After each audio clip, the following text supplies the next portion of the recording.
Parker Schnabel stepped onto the frozen Klondike claim just before sunrise, the air sharp and biting, with frost clinging to every surface. The morning looked like any other, cold, relentless, and unforgiving, but Parker knew this day could be different. His team had been battling failing machinery, muddy ground, and the stress of an entire season pressing down on them. Every day lost meant gold slipping further from their grasp, and the pressure was mounting. The excavators were still strained from the previous day, the wash plant demanded constant attention, and the pay dirt they had been running all week was not producing what they needed. Each scoop of earth felt heavier than the last. Yet Parker climbed into his excavator with determination, ready to squeeze even a small victory from the stubborn Klondike ground. By mid-morning, frustration was thick in the camp. Rick tightened bolts on the sluice box, while Mitch coaxed a stubborn dozer to keep running. The air was tense, and the crew's exhaustion was evident in their every movement. Parker's excavator ground into the earth with a metallic scrape that seemed to echo through the valley. Then suddenly, the machine shuddered violently, stopping completely. At first, Parker thought he had hit a buried rock, which would have been nothing unusual in the Klondike. But this felt different. The resistance was immense, heavy, and immovable in a way that sent vibrations straight through the operator's seat. He knew instantly that this was something unusual. Pulling the boom back, dust swirling around the bucket's teeth, Parker saw a faint shimmer below. Gold has a subtle way of revealing itself. It does not scream its presence. It glows, quietly, almost defiantly, as if it knows it shouldn't exist in such abundance. Heart racing, Parker signaled his crew, and they rushed over with shovels, brushes, and even their bare hands. As they carefully dug, the shimmering surface grew larger, more extraordinary with every inch revealed. What emerged from the ground was not a simple nugget. It was not a single chunk. It was a massive, naturally formed gold structure, twisting through the earth like a golden spine. The crew fell silent, stunned by the sheer scale and beauty of what they had uncovered. Parker stepped down from the excavator and knelt beside the golden mass. It was heavy and dense, anchored deep in the ground, unlike anything they had ever seen. They immediately stopped using heavy equipment, switching to hand tools to avoid damaging the precious find. Shovels, brushes, and even chisels were used to carefully chip away the frozen gravel. The air around them was electric with tension, a mixture of fear, excitement, and awe. Each new section revealed the extraordinary structure's strange, branching, almost living shape. Long, curved, and interlocking, it resembled ancient roots transformed into gold over millions of years. The discovery was beyond financial value. Though preliminary estimates suggested the formation could be worth $90 million, the true significance was scientific and historic. The structure's complexity and preservation made it a geological marvel, something that belonged in museums and research centers. The crew began documenting every inch, taking photos, videos, and measurements, realizing they were witnessing something that might never occur again in human history. Parker felt the weight of the discovery on his shoulders. This was not just gold. This was a piece of the Earth's ancient past, preserved for millions of years. As they carefully exposed more of the structure, its enormity became clearer. It extended deeper into the ground than anyone had expected. No one could estimate how far it reached. 10 feet, 50 feet, possibly even more. Each revealed branch added to the sense of wonder. Parker made calls immediately, bringing in geologists, a mineralogist, and a surveying specialist. They arrived within hours, rushing to analyze the extraordinary find before it could be damaged. Even the experts were stunned. This was no ordinary deposit or vein. It was a dendritic megastructure, formed naturally through volcanic and geological forces millions of years ago. It had survived untouched through ice ages, preserved in the frozen Klondike ground. Injure the team. Yet the crew worked with focus and precision. They understood that they were part of a discovery unlike anything the Klondike had ever seen. By dawn, sunlight illuminated the structure's full length, revealing a breathtaking network of golden branches. It seemed as if the earth itself had hidden a piece of the sun beneath Eureka Creek. The entire crew stepped back, amazed, seeing the glowing mass stretching into the earth, intact and magnificent. Parker stood, overwhelmed by the moment. This was the culmination of years of hard work, risk-taking, and relentless pursuit of gold. Every sleepless night, every broken machine, and every season of uncertainty had led to this. Cameras captured the awe, exhaustion, and pride written across each miner's face. But as they celebrated, a shocking realization emerged. The structure did not end where they thought. It continued deeper into the ground, hinting at even greater wealth and danger. This meant the next chapter of the discovery would involve careful excavation, risk management, and scientific exploration. The news of the $90 million gold megastructure spread rapidly. Within hours, satellite phones buzzed non-stop, and drones captured footage that went viral online. Mining experts, museums, and collectors from around the world wanted a piece of history. High-resolution scans and documentation were requested, and every detail of the find was analyzed. The Klondike had produced gold before, but nothing like this. Parker and his crew were no longer just miners. They were the custodians of a natural marvel, a discovery that blended history, science, and immense wealth. Every movement at the site became a balance between safety, preservation, and progress. The team carefully removed soil cores, marked survey lines, and ensured the trench was stable. The golden megastructure continued to extend downward, suggesting that much more of the formation remained hidden. Parker's leadership was tested as never before. Decisions had to be precise, deliberate, and informed by both mining expertise and respect for the scientific importance of the discovery. This was no longer a simple quest for gold. It was an excavation that demanded patience, intelligence, and caution. As the day progressed, Parker and his crew continued working with a careful, almost surgical approach. Every inch of the gold megastructure was treated like a priceless artifact. The ground beneath them was frozen solid, but that didn't make it any easier. The weight of the gold combined with the density of the permafrost meant that even small mistakes can have catastrophic consequences. Mitch and Rick worked tirelessly to reinforce the trench walls with wooden beams and steel supports, ensuring that no part of the excavation collapsed. Every shovelful of dirt removed revealed more of the massive, twisted gold structure, and the crew could feel the growing tension in the air. Parker moved between the trench and the excavator, supervising, measuring, and giving precise directions. He knew that the discovery was unlike anything the world had ever seen, and he treated every moment with the seriousness it deserved. The structure's dendritic branches spread in directions that no one could have predicted, twisting and merging in ways that made it seem almost alive. Each branch was delicate yet incredibly strong, and it required a careful balance of pressure and precision to uncover without damaging it. Even the smallest misstep could break a section that had been preserved for millions of years. The geologists brought in their specialized equipment and began conducting tests right on site. Using small scanners and probes, they measured the gold's purity, density, and structural integrity. Each reading confirmed the extraordinary nature of the discovery.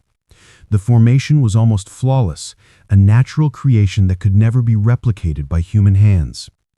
Parker watched with a mix of pride and disbelief as the experts documented every detail.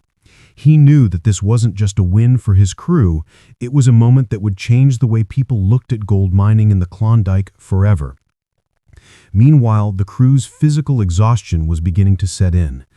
Hours of digging in freezing temperatures, bending over heavy tools, and carefully extracting the massive gold structure were taking a toll on everyone. Yet despite the fatigue, no one slowed down. The gravity of the discovery pushed them forward, giving them energy that the cold and the early morning frost could not take away. Every new section uncovered brought cheers, nods of approval, and a renewed sense of awe. This wasn't just about money anymore, it was about history, science, and leaving a legacy that would be remembered for generations. As they worked, Parker's mind raced with possibilities. How far did the formation go? Could it extend even deeper into the Earth than anyone had predicted? He realized that every decision he made now could either preserve this extraordinary natural wonder or destroy it. The pressure weighed on him, but he thrived under it.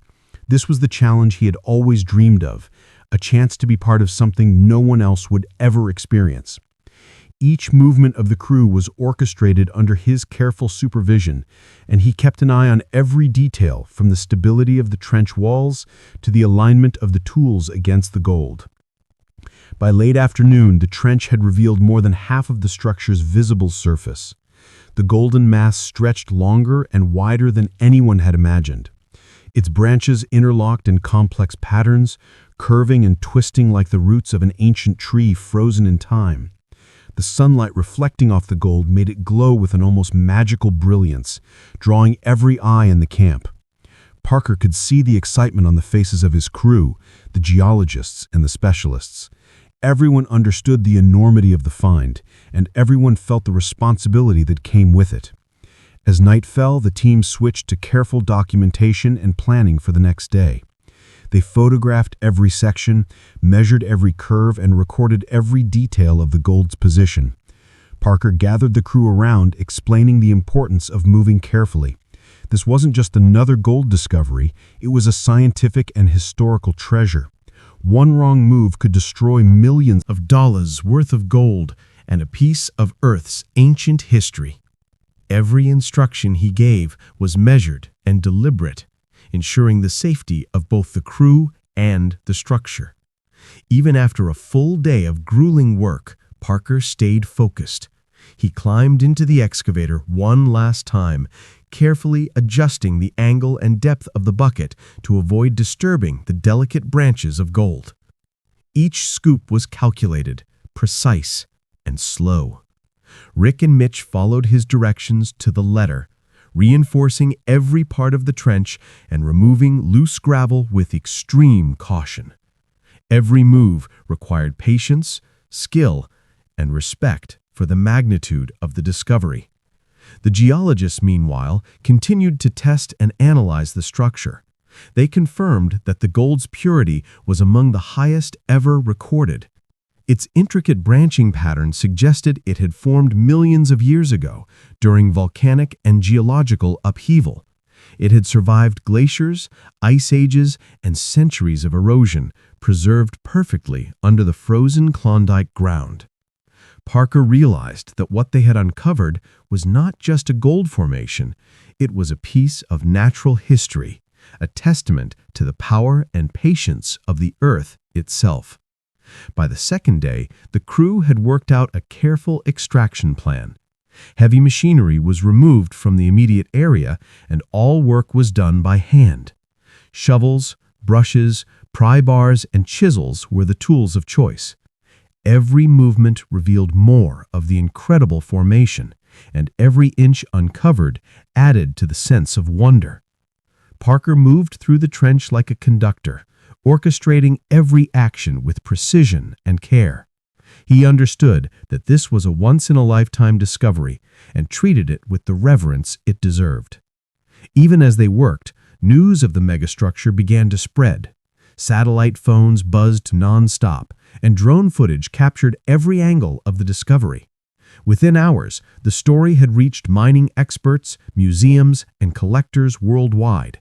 The Klondike had produced gold before, but nothing like this. Offers, evaluations, and requests poured in, each one more impressive than the last. Parker and his crew were now not just miners, They were guardians of discovery that would capture the attention of the world. By the third day, the trench had grown longer, deeper, and more complex. Parker had spent hours mapping out every section of the gold structure. The branches of gold were more extensive than anyone had initially realized, twisting and curving like a giant, frozen river buried deep beneath the Klondike soil. Each new discovery brought a mixture of excitement and concern. While the potential value of the gold was astronomical, the risk of collapsing the trench or damaging the formation increased with every inch they uncovered. The crew knew that a single mistake could undo weeks of painstaking work. Mitch and Rick had become the backbone of the operation. They moved tirelessly, reinforcing trench walls, removing loose rocks, and supporting Parker's precise instructions. Even the cold could not slow them down. Fingers numbed, muscles aching, yet the crew pressed on. Every movement was deliberate. Every scoop of dirt was measured and carefully set aside. They had learned quickly that this wasn't just mining. It was a delicate operation, a combination of archaeology, geology, and gold extraction all rolled into one. The golden structure continued to amaze everyone. Its size was staggering, stretching deeper and wider than anyone expected. It wasn't a simple nugget or a vein. It was a dendritic megaformation, a naturally sculpted network of gold. The geologists explained that this type of formation was exceptionally rare, perhaps the most extraordinary ever discovered in North America. Its shape suggested it had formed millions of years ago during volcanic activity, then survived glaciers, erosion, and centuries of freezing temperatures without losing a single ounce. Parker realized that they were handling something not just valuable, but scientifically priceless. Parker walked the trench over and over, inspecting every detail. He ran his hands along the cold, gleaming surface, feeling the immense weight anchored deep in the frozen ground. The structure wasn't fragile, it was solid, almost defiant in its resistance, but he still treated it as if it could shatter with a careless move. The crew worked around him, moving dirt, brushing away sediment, and chipping at the surrounding permafrost. The air was thick with anticipation. Every sound, the scrape of a shovel, the metallic tap of a chisel, the crunch of frozen gravel, felt magnified. Every discovery added more questions. How deep did it go? How far would it continue underground? While Parker supervised, the geologists continued their tests. They brought in small scanners and X-ray devices, checking the gold's composition, purity, and the structure's internal integrity. Each test confirmed the unbelievable. The gold was nearly pure, far above anything most mines ever found. The pattern of the dendrites, the twisting branches, and the sheer size of the formation made it clear that this was a once-in-a-century discovery, maybe even a once-in-a-lifetime find for anyone in mining history. The crew watched the specialists work, understanding that they were witnessing something far bigger than themselves. Despite the awe, the work was grueling. Parker kept the schedule tight, knowing that the frozen ground would soon become harder to manage. The trench walls needed constant reinforcement, and any delay could allow frost heave or water pockets to destabilize the excavation. Every shovel of dirt was a calculated risk. The crew moved methodically, never rushing, but working faster than anyone thought possible under such pressure. Parker knew that time was just as precious as gold. If they didn't extract the structure carefully but efficiently, they could lose a chance that might never come again. By the fourth day, more of the megastructure had been exposed. Its branches seemed to grow, almost impossibly with each hour of work. Parker noticed that the formation's interlocking shapes could support their weight in certain areas, but other sections were fragile, requiring constant monitoring. Mitch carefully placed additional braces along the trench walls, ensuring that no part of the surrounding soil would give way. Rick worked nearby, chiseling away at stubborn frozen sections, while the geologists measured the gold's thickness and calculated its estimated value. Every new measurement confirmed what Parker already suspected. They were standing on a treasure unlike any other, a structure worth tens of millions of dollars in raw material alone, but invaluable from a historical perspective. As the sun began to rise on the fifth day, the crew faced a new challenge. The ground beyond the trench was showing signs of instability. Small cracks were appearing in the frozen gravel, a warning that they were digging deeper than the surface alone would safely allow. Parker knew they needed to slow down. Heavy machinery was removed entirely from the excavation site, leaving only hand tools to continue the work. Every movement now required extreme caution. Every inch of progress was carefully documented, filmed, and photographed. This wasn't just mining anymore. It was preservation, research, and discovery rolled into one. Parker, standing at the edge of the trench, felt the full weight of what they had uncovered. The gold formation's complexity, size, and purity were beyond anything he had ever imagined. He realized that this discovery would change how people viewed gold mining in the Klondike forever. It wasn't just a huge payday. It was a monumental, almost sacred find. The crew felt it too. Every miner, every geologist, every helper understood that they were part of history. By midday, the trench revealed even more astonishing sections of the structure. Long, twisted branches seemed to reach into the darkness, suggesting that the formation could extend far beyond what the crew could see.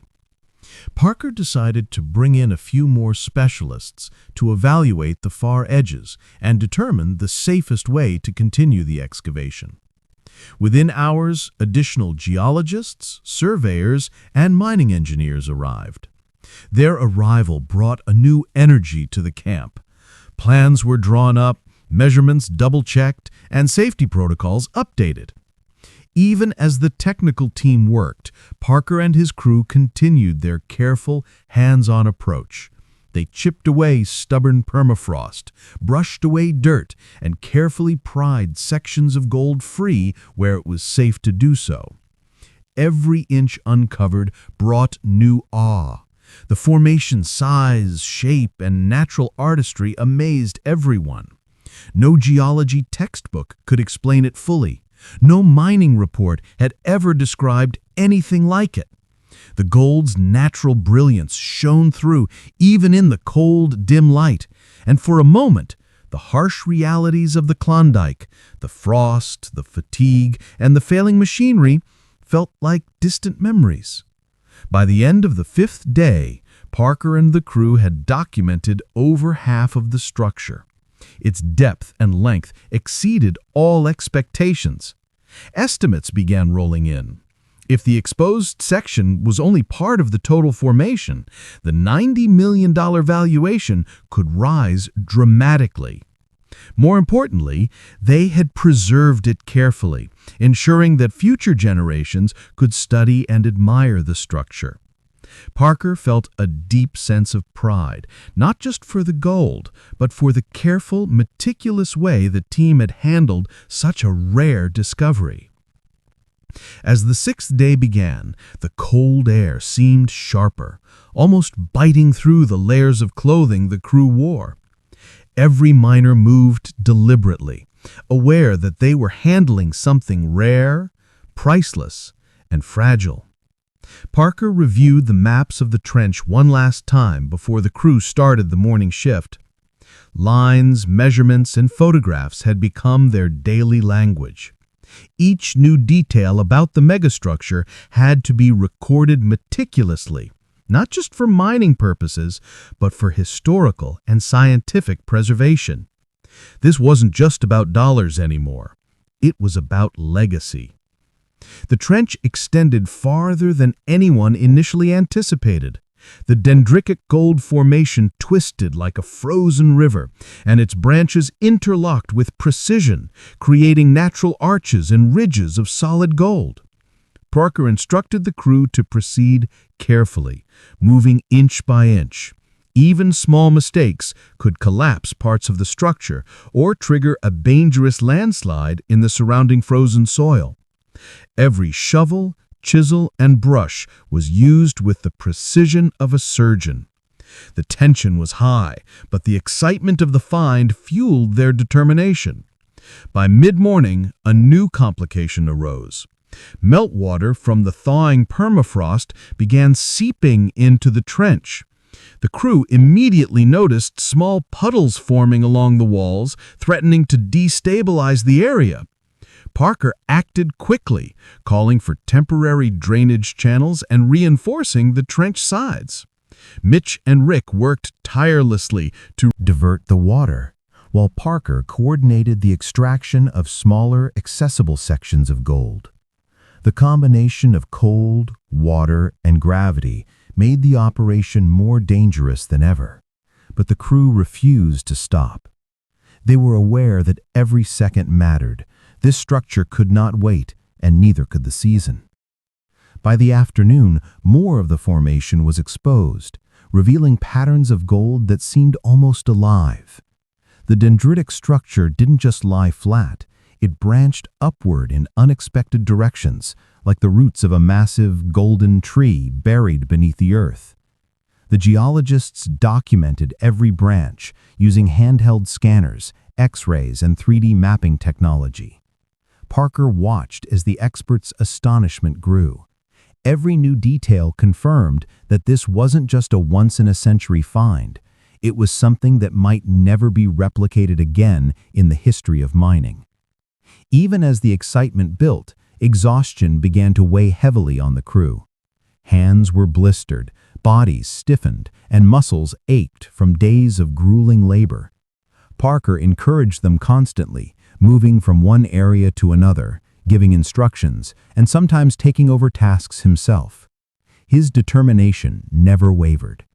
Every ounce of gold extracted was a testament to patience, precision, and risk. But he knew that the real challenge was just beginning, getting the megastructure safely out of the ground without damaging it or triggering a disaster in the trench. By the 7th day, the far reaches of the gold formation had been reached.